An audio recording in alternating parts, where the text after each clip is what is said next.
Hello students, मैं रेनू बहुरा, associate professor zoology, MS college Bikaner. मेरी आज की टॉपिक है आइसोलेशन। सबसे पहले हम समझेंगे कि आइसोलेशन होता क्या है। What is isolation? Isolation is the segregation और separation of a population into small groups. जब कोई पॉपुलेशन को हम छोटे छोटे ग्रुप्स में डिवाइड कर देते हैं और सेपरेट कर देते हैं, अलग अलग कर देते हैं, then it is called isolation, so as to prevent interbreeding between these groups. और इन ग्रुप्स के बीच में हम इंटरब्रीडिंग नहीं अलाउ करते। It is an essential requirement for evolution, without which the useful gene combination or genetic novelties favored by natural selection, ये एक बहुत एसेंशियल रिक्वायरमेंट है इवोल्यूशन के लिए, जिसके अंदर यूज़फुल जीन कॉम्बिनेशन और जेनेटिक नोवेल्टीज़ जो है नेचुरल सिलेक्शन फेवर करता है, will be diluted by the phenomenon of recombination if isolation fails। और इस पूरे प्रोसेस के अंदर क्या होता है कि आइसोलेशन फेल हो जाता है, रिकॉम्बिनेशन जो है डाइल्यूट हो जाता है। फिनोमिना प्रोसेस ऑफ रिकॉम्बिनेशन जो है जीन्स, जेनेटिक कॉम्बिनेशन और जेनेटिक नोवेल्टीज़ जो आगे नेक्स्ट जनरेशन में पास होनी है, वो प्रोसेस रिकॉम्बिनेशन का फेल हो जाता है। In other words, in order to preserve useful gene combination, isolation is essential। यदि हमको कोई भी जीन कॉम्बिनेशन जो यूज़फुल है उनको प्रिजर्व करना है तो आइसोलेशन ज़रूरी है। However, too early isolation will be not of much use because of change ability of the environment। यदि आइसोलेशन बहुत जल्दी होता है तो वो यूज़फुल नहीं होता, क्योंकि एनवायरनमेंट के अंदर भी चेंजेस होते रहते हैं। Changing environment will mean the advantageous gene combinations may not remain always advantageous. जब एनवायरनमेंट चेंज होता है उसका मतलब ये है कि जो जीन कॉम्बिनेशन एडवांटेजियस है, जो यूज़फुल है, जो आगे जनरेशन के लिए यूज़फुल है, वो हमेशा यूज़फुल या एडवांटेजेस नहीं रह सकते। So it is fruitful to preserve only those genes which have been thoroughly established। So it is fruitful to preserve only those gene combinations the usefulness of which have been thoroughly established।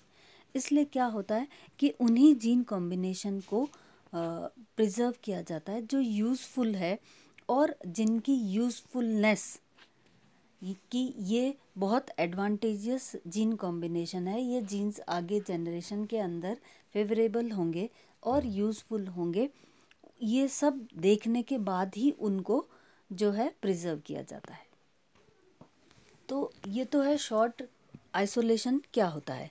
अब इसमें जो है topic है isolating mechanism. डॉब्ज़ेंस्की नामक scientist था जिसने 1937 में जो है आइसोलेशन के various types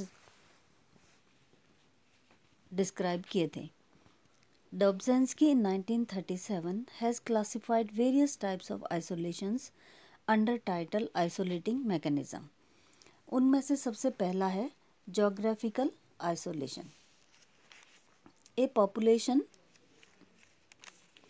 may be broken into groups and these groups may be separated by geographical barriers which will not allow mixing of the members from different groups and thus interbreeding will be checked।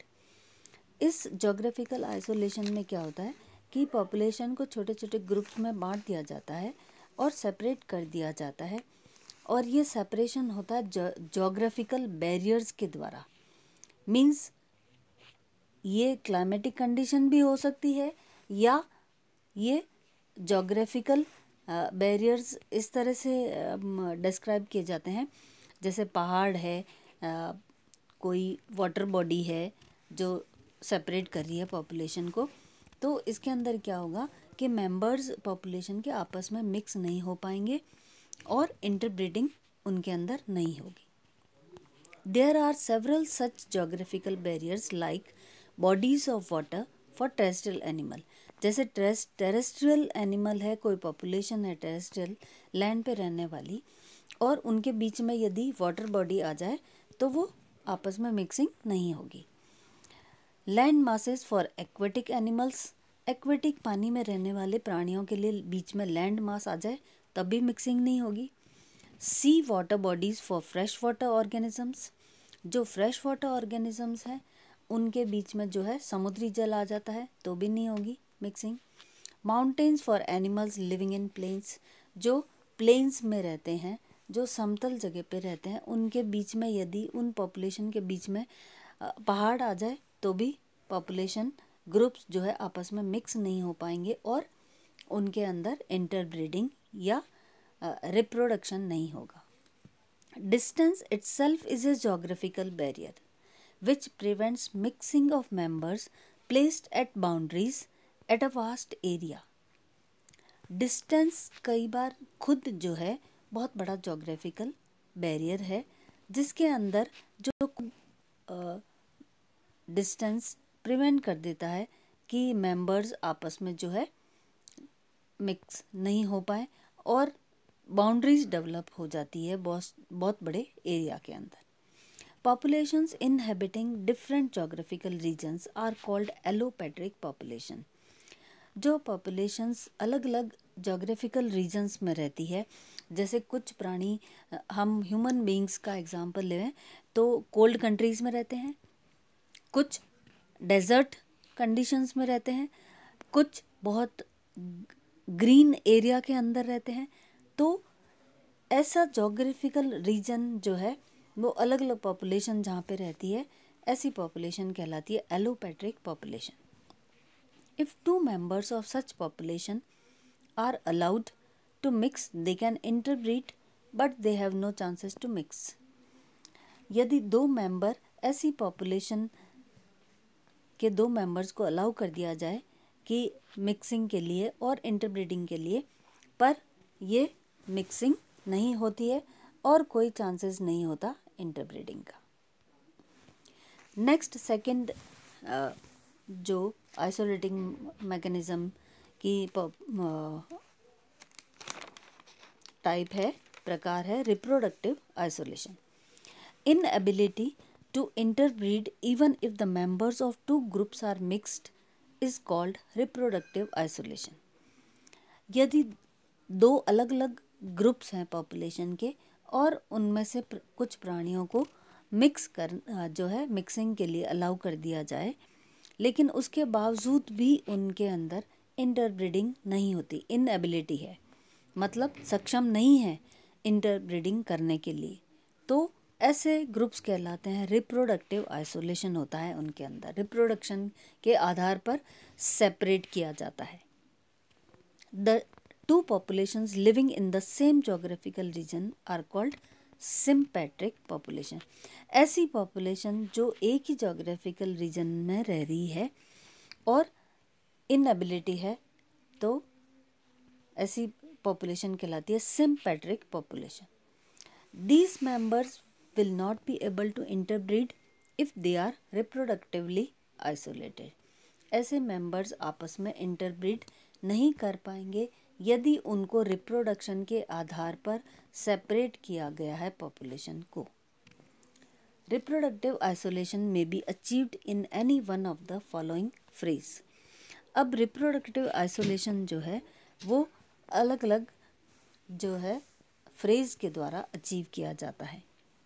जैसे पहला है ecological isolation. If two population occupy different microhabitats in the same geographical area, they are unable to interbreed।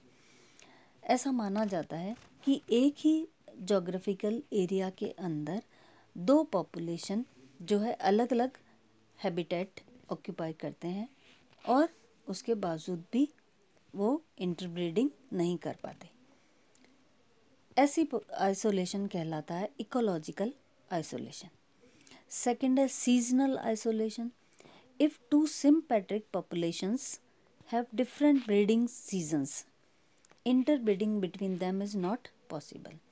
यदि दो sympatric population जो कि उनका breeding season time जो है अलग अलग है, तो ऐसी पॉपुलेशन भी आपस में इंटरब्रीडिंग नहीं कर पाएगी और ये आइसोलेशन कहलाएगा सीजनल आइसोलेशन। क्योंकि जो है एक पॉपुलेशन के ग्रुप का रिप्रोडक्टिव टाइम है अक्टूबर, दूसरे का है अप्रैल, एग्जाम्पल दिया है मैंने, तो जो है सीजनल आइसोलेशन कहलाता है ये। थर्ड है ethological isolation. Almost all organisms perform a series of acts before undertaking copulation.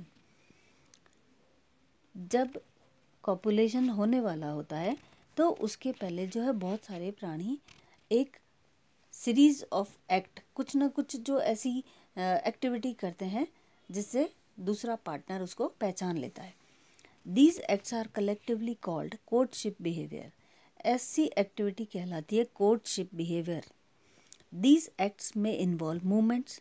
इनके अंदर जो है एक तो पहला होता है कि मूवमेंट इंक्लूड किया जाता है, दूसरा है रिलीज ऑफ सेंट्स, तीसरा है मेकिंग पर्टिकुलर साउंड। तो जो भी एनिमल्स या ऑर्गेनिजम्स जो कॉपुलेशन करते हैं वो ये 3 एक्टिविटी से दूसरे अपने पार्टनर को अट्रैक्ट करते हैं, ये कहलाता है कोर्टशिप बिहेवियर। तो इसके अंदर एक तो मूवमेंट जो है पर्टिकुलर मूवमेंट करते हैं, दूसरा कोई पर्टिकुलर परफ्यूम या सेंट जो है रिलीज करते हैं, तीसरा है कोई पर्टिकुलर साउंड करते हैं। These acts help other members of species to recognize their mates. इन तीनों एक्टिविटीज़ के द्वारा जो है दूसरा मेंबर जो उसी स्पीशीज़ का है वो पहचान लेता है और इसलिए उनको ईजी हो जाता है अपना पार्टनर ढूंढने के लिए। It has been observed that courtship is disallowed by a sexual partner if the other partner fails to perform these rituals in a perfect way. ये माना गया है कि कोर्टशिप ऐसे सेक्सुअल पार्टनर के अंदर नहीं होता, क्योंकि कई बार जो पार्टनर दूसरा जो पार्टनर चुना है वो फेल हो जाता है ये सारी एक्टिविटीज़ करने के लिए, तो इसलिए वो क्योंकि फेल हो गया तो उसको रिजेक्ट कर दिया जाता है और इसलिए ऐसी कोर्टशिप बिहेवियर जो है वो दूसरा पार्टनर रिजेक्ट कर देता है। A slight modification in courtship behavior will therefore lead to an ethological isolation. इसलिए ऐसा जो है आइसोलेशन या सेपरेशन कहलाता है इथोलॉजिकल आइसोलेशन, जिसके अंदर पर्टिकुलर कोर्टशिप बिहेवियर जो है दूसरा पार्टनर नहीं कर सकता और थोड़ा हल्का सा चेंज होते ही वो जो है इथोलॉजिकल आइसोलेशन कहलाता है। नेक्स्ट है mechanical isolation. Male and female genitalia are complementary. Male reproductive organs और फीमेल रिप्रोडक्टिव ऑर्गन्स या जेनिटेलिया दोनों आपस में कॉम्प्लीमेंट्री होते हैं। Any structural modification in genitalia will mean their incompatibility. यदि कुछ भी स्ट्रक्चरल या संरचनात्मक जो है मॉडिफिकेशन होता है या चेंज होता है जेनिटेलिया में, तो इससे क्या होगा कि आपस में इंटरब्रीडिंग नहीं होगी। Thus they will not be able to copulate leading to mechanical isolation. और इसलिए दोनों पार्टनर्स आपस में मेल फीमेल कॉपुलेट नहीं कर पाएंगे और ये सेपरेशन कहलाता है mechanical isolation. It has been found that different insect species have incompatible male and female genitalia, so they are unable to interbreed. ये ज़्यादातर इंसेक्ट्स के अंदर होता है कि मेल फीमेल जेनिटेलिया जो है वो इनकम्पेटिबल नहीं है और इसलिए इंटरब्रीडिंग इनके अंदर नहीं होती है, और ऐसा आइसोलेशन या ऐसा सेपरेशन मैकेनिकल आइसोलेशन कहलाता है क्योंकि ये स्ट्रक्चरल मॉडिफिकेशन है। नेक्स्ट है gametic isolation. Before actual fertilization, gametes undergo a series of reactions. Fertilization के पहले गैमेट्स जो है अंडाणु या युग्मक कह सकते हैं, युग्मक, उनके अंदर एक रिएक्शन होती है, सीरीज, एक के बाद एक, एक के बाद एक. Failure of these reactions mean failure of fertilization. यदि इस पूरी रिएक्शन के अंदर कुछ भी फेलियर होता है तो फर्टिलाइजेशन नहीं होता है. For example, Lily has worked on fertilization of sea urchin eggs.